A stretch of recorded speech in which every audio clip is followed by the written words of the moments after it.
the standard even pretty much has become 6 years to graduate. So again, as I mentioned at the beginning, I'm big on saving time and I'm big on saving money. And so that's kind of what the whole purpose of this is again, wanted to do something grown and sexy for the parents, but also just kind of educate people on different ways in which you can reduce that debt and save yourself a whole lot of time.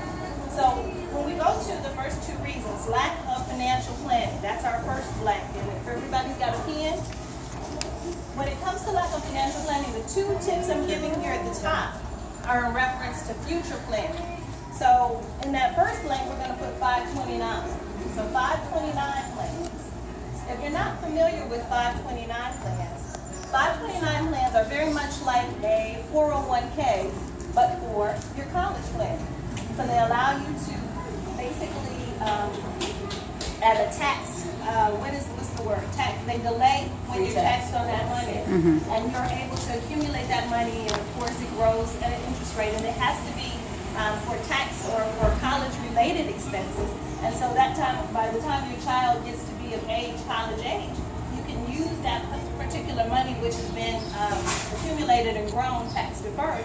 And anytime you're interested in that, it's always good to work with a certified financial planner. Sometimes your life insurance agents will have that information, that sort of thing. But that can make a huge difference and a huge impact. I was reading an article not too long ago that was published by Vanguard, and Vanguard is actually a really good company if you're looking for, outside investments for IRAs, that sort of thing.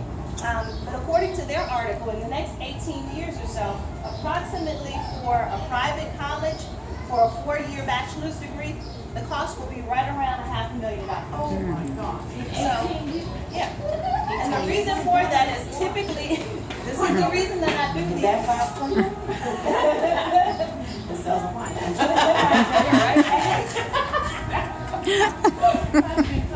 And that's not meant to be a sucker punch, but reality needs to be that people need to be much more educated on this. It's not unusual for somebody to come out with $100,000 or $200,000 worth of debt now, and that's even for a bachelor's degree sometimes, which is really, you want to take another sip of wine after that. So that's first. Now again, in 18 years, that was the example for a private 4-year college. But even still, for a public school, it would be right around $250,000, $300,000. So that's still very, very expensive. So if you have little ones or you're planning to start a family, it's good to know some of these things ahead of time, because when you know better, you can do better, right? So that being said, 529 plans are an excellent way to say, when we're looking at future planning, and you have a lot of years, we're going to have to put you in the timeout. Can I just give you Oh, you're trying to get them in the Oh, is it? I was like, oh, okay, well then never mind. Come on over. Okay, thank you. I didn't hear. I was like, we're going to put you in the timeout. Really like, Thank you. So the next thing, and this is something that's lesser known for people. Thank you, by the way. I was clowning you, but I didn't realize it was Helping out. talking to leave that man alone. I know, that's what she was saying. She was like, hey, I was looking you up. So this is something that's not as well known, but I think that parents should be aware of as well. It's tuition locks and prepaid programs. So those will be your next two blanks. Tuition locks and prepaid programs. And their names are pretty self-explanatory, but I'll break it down a little further. Tuition locks are when you're able to apply well before maybe your child is actually a senior. So you haven't been graduated. But if that particular child has gone through the admissions process of that school, some schools will let you do that, maybe based upon the fact that they're a stellar student, they have great test scores, they have a great GPA, that sort of thing. If you're able to apply and the child is accepted in early, you can take advantage of tuition locks. In other words, what they'll do is they'll lock in the price and freeze it at whatever the tuition rate is at that particular time. So even if it goes up another $10,000 in a couple of years, they honor what that other price is. And that's actually something that a college that I used to work for did in the Chicago area. Unfortunately, because not enough people took advantage of it, they did away with it. They offered it for at least a good 5-6 years. years, and a lot of schools do that. But it's one of those lesser known things. This is kind of like college 101 hacks to save money. So you want to think about that. Prepaid programs, we're very familiar with prepaid when we think of things like, when you think of your phone plans, that sort of thing. But there are some colleges that allow you to do prepaid programs, and then there are some states that allow you to do something similar as well. I believe Florida is one of them. So prepaid programs and tuition lock programs are two huge ways in which you can save if you have a lot of time on your side. We're going to talk in a minute, once we do the next wine sipping, we're going to talk about two solutions where if you don't have as much time on your side, other ways that you can save. Because again, it's about saving time, saving money, and being more prepared and strategic. All right? So next up we'll have Michaela.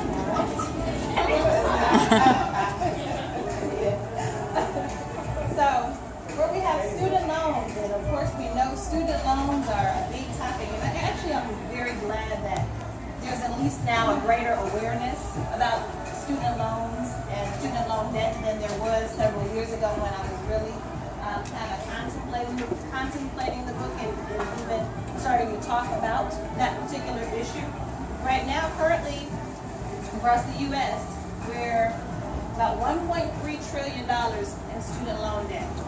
The second thing to student loan debt is mortgages actually are first in terms of consumer debt. And then next in line is not medical debt, it's not credit card debt, it's student loan debt. And most people are not aware of that.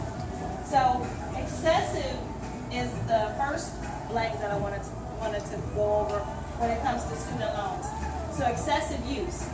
When it comes to student loans, typically if you don't happen to be a trust fund baby, or if you haven't earned a lot of scholarships, or if you didn't do the community college thing first, chances are, 9 times out of 10, unless you've had some extra amount of accumulated savings, you're going to probably need to use student loans, even if you qualify for all of the federal grants, all of the maximum Pell Grant and all of that.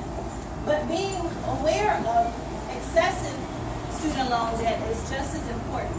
And what I mean by that is you really need to take into account your cost before you even going to school. In other words, think about your ROI, your return on investment. Going to school as an investment. So if you're thinking about taking out student loans, be very mindful of what field you're going into. If you're majoring in political science or something like philosophy, chances are your return on investment isn't going to be the same as going into civil engineering or going into an area that's really hot like nursing right now. So if you know that going in, it helps you to make a different decision. There are also several situations, and we probably all know someone in this category. Heck, it might be us, right? Where you may have taken out an extra student loan so you can go on a spring break trip, or maybe you know somebody that took out student loans. I knew people who used to use their student loan refunds, and they would go to the mall. It was like a shopping spree. It was like getting your tax refund back. But you know, when you know better, you do better. Financial literacy, unfortunately, is not something that's really taught a lot in our public schools. So a lot of times we don't get very astute at our finances until we get older, and then sometimes we don't get it really until we've gotten ourselves into financial trouble or into a financial bind. So excessive use of student loans is one of the things to be mindful of. Now, I've had some experience working with traditional schools, and I've had some experience working with for-profit schools. For-profit schools are going to be the schools that are typically corporately owned. Traditional schools are going to be those schools that are more state funded. And I won't say one is bad or good. It just really kind of depends on what your overall objective is and what your goal is, because both of them have a place in the world. Now, that being said, what happens a lot of times with for-profit schools, because they can be sometimes more pricey. On the flip side, a lot of times they do a much better job with career services, but traditional schools are kind of trying to adopt that model.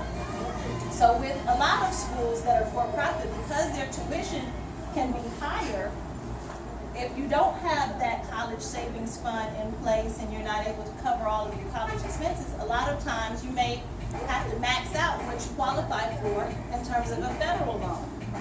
What then happens is if you have to make up the difference, you then have to look at private student loans. For the next 2 two blanks after excessive use, you want to put federal versus private, because there are some distinct differences between those two.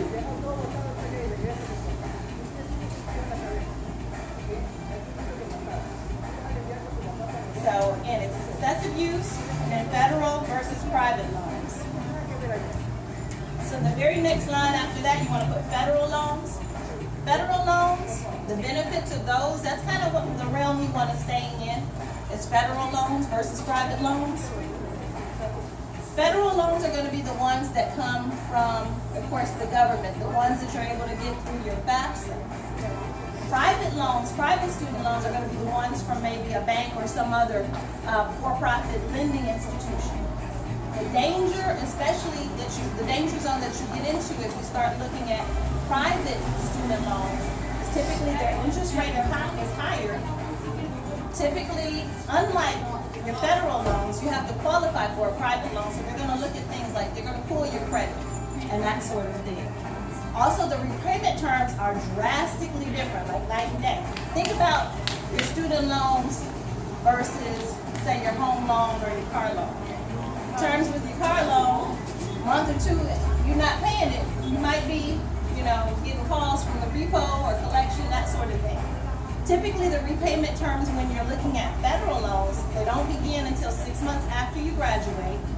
A lot of times they can be income driven. So for example, if you're not making what you had anticipated making once you graduated from school, a lot of times you can get an income driven repayment term. So they'll lower your payment and base it upon whatever your current income is, that sort of thing. So they make it an easy scenario. Also, they can do deferments. Can you do a deferment with your house note? Can you do a deferment with your car note? Absolutely not. If you can't pay, you just can't pay. And they say it sucks to be you. Basically, what the institution will say. They don't say that, but in so many words, they do it if you're not able to pay. So, based upon knowing that, you can make a different decision or a better decision. If you know for a fact that maybe there's a for-profit school that you're really, really interested in going to, but you know that you don't have the money to do it just with your federal loans or that sort of thing, or just your savings, be careful or be leery about going into that private loan territory. You can always do something like go to a community college, get some of those credits out of the way first, or you can look at some of these resolutions that we're going to talk about in just a moment. So after federal loans, we wrote down loans as the second word, as the first word under federal. The next thing for lower, where it says lower, of course, we want to put interest rates there and in that blank. And again, because they typically are much more understanding in terms of their repayment terms, we want to fill in the blanks here where it says more flexible terms and conditions.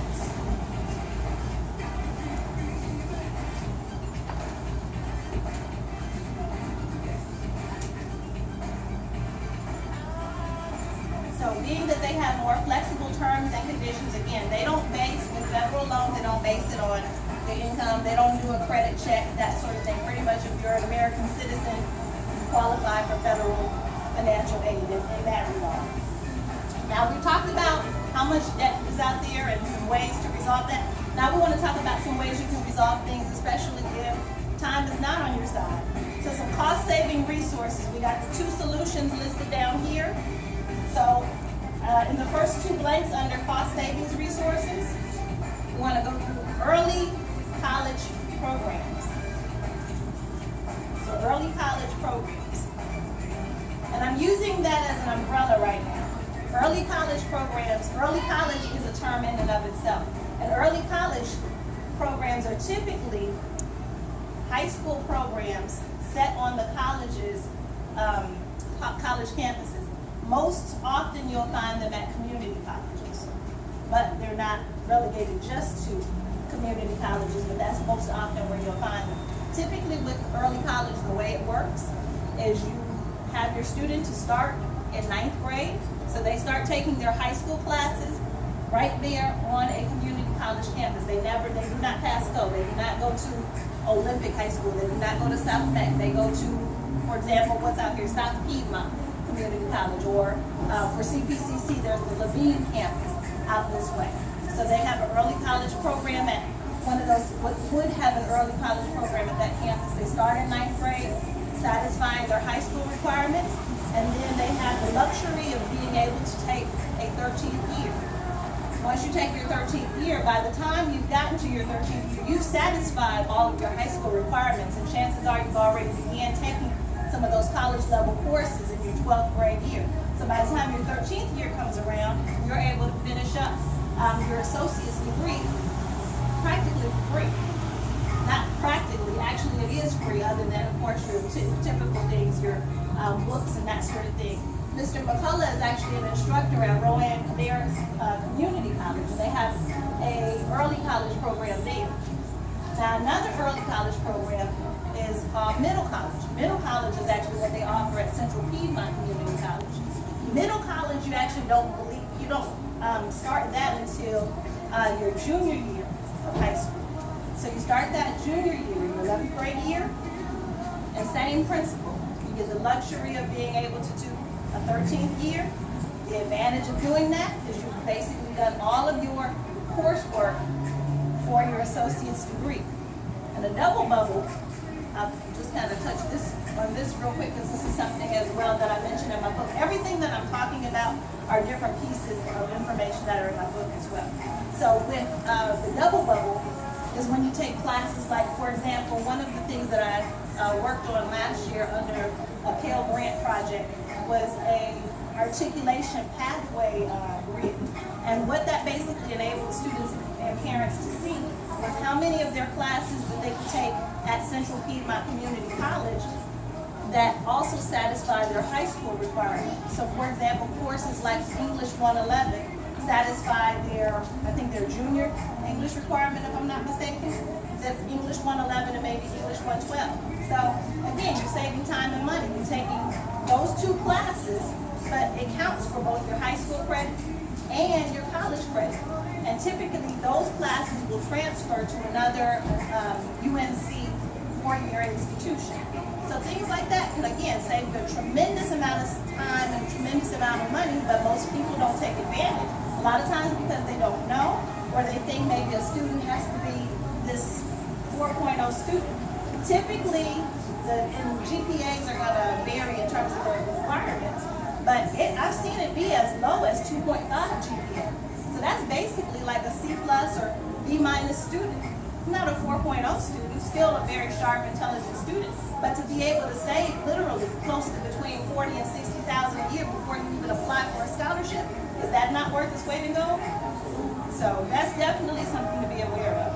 Last thing we want to touch on in relation to cost-saving resources in that first section is advanced high school courses. Advanced high school courses are going to be your things that you hear of all the time, things like your IB courses, things like advanced placement courses, things like that. What you're able to do is once you've taken those classes, you take the exams after you completed those classes, and assuming you score high enough, oh, I thought I knew that lady, sorry. I was like, hey, that looks like Wendy. Never mind.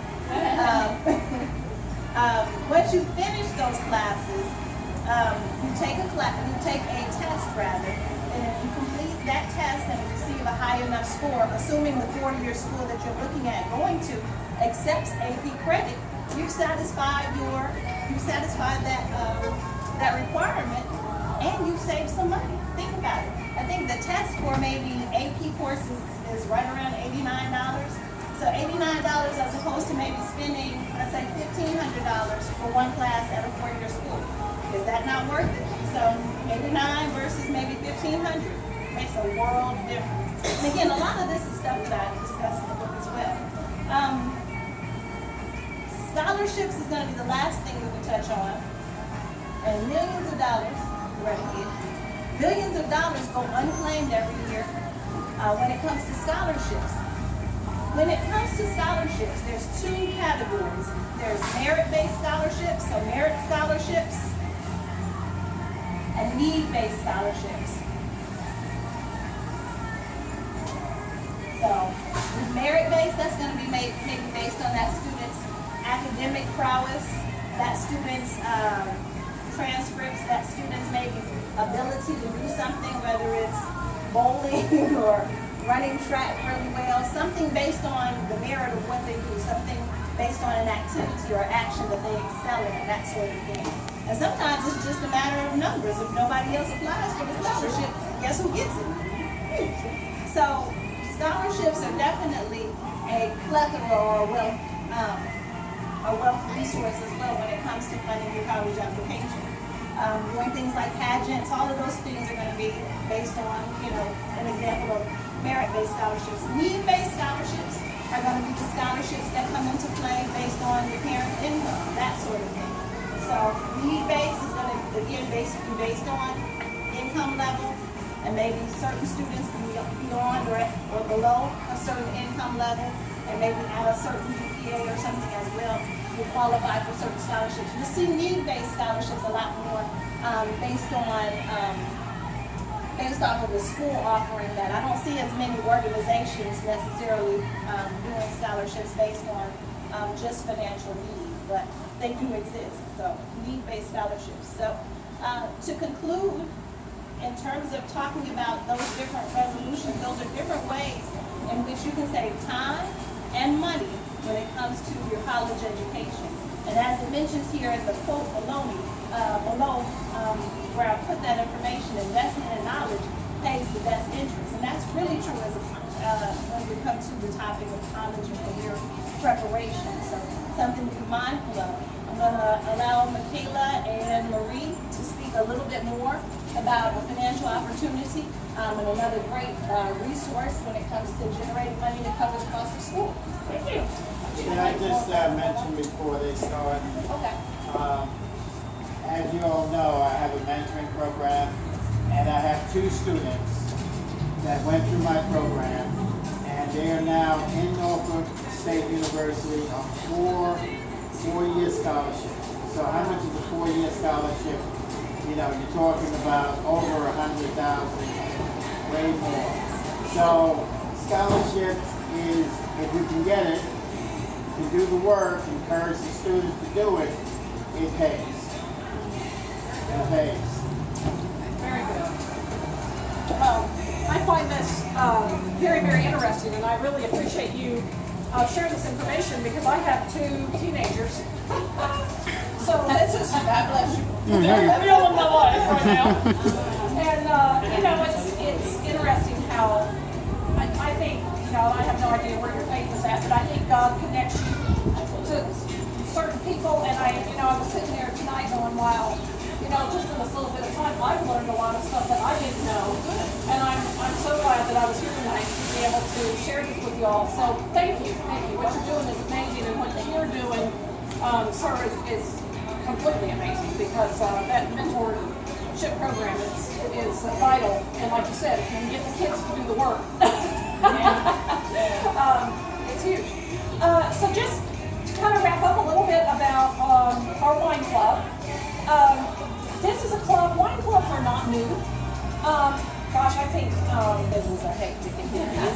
It's no joke. It's amazing to me even sometimes that I have time to even, think about doing something other than work. We feel so swamped sometimes, and I know a lot of other people are doing multiple things at a time. So again, I appreciate you sacrificing your time and fighting through traffic to come out here. I greatly appreciate that. I feel like this is like church because I got some announcements. she's gonna pass it off and be like, right, I don't know. This is kind of has some raffle things. So with my announcements, there is a webinar that I'm hosting, if you didn't know. That's going to be on June 1st. That's the first Thursday in June. If you or someone you know is interested, at the $35 value for you being here tonight, it's only $9.99, and that's for you and a friend. So if you're interested in that, by all means, email me back and let me know so that way I know to send you the link. Or actually, when you go on Eventbrite, for those of you who email me back and let me know that you're interested, I'll send you the promo code for that, so that way you'll be able to RSVP, but your price will be $9.99 as opposed to the $34.99 Yeah, $34.99 price that it's listed for on Eventbrite. So that's something to be aware of if you or someone else is interested. The webinar is, the topic for June is going to be on college applications. So understanding smart strategies to use when applying, because of course you want to boost or increase your chances of being accepted. And of course, you want to be very strategic and intentional. College applications themselves, just the application fees, especially for the top tier Ivy League schools, can be $100 just by themselves. So knowing how that strategy works and understanding some resources that are out there could be key. Of course, I'm selling my books. The books on my website are $19.95, and on the website that includes me saying and writing an inspirational message, because of course my company is encouraging words, and then of course that includes your shipping and handling as well. Today, for attending the event, the books are $9.95, and of course I'll sign it and personalize it to you, or if you are buying it as a gift to someone. Of course, for those of you who signed in, and everybody I believe signed in, if you're not on my mailing list already, I'll be sending you a mailing list. I'll be putting you on the mailing list. When I send a mailing out, I usually do a bi-monthly newsletter. So I'll send out, Bernisha's got an organization. Rochelle has a great organization as well. A lot of times I'm promoting different organizations and different groups and resources in the community.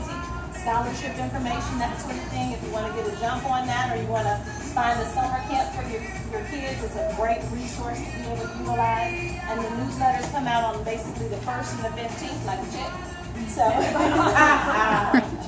so if you happen to know anyone at your children's school that would be interested in having a workshop like this, basically a modified version of what I did tonight, but to educate students, for example, that's something that I'm willing to come out for as well. So if you know of any middle school or high school principals that would be interested.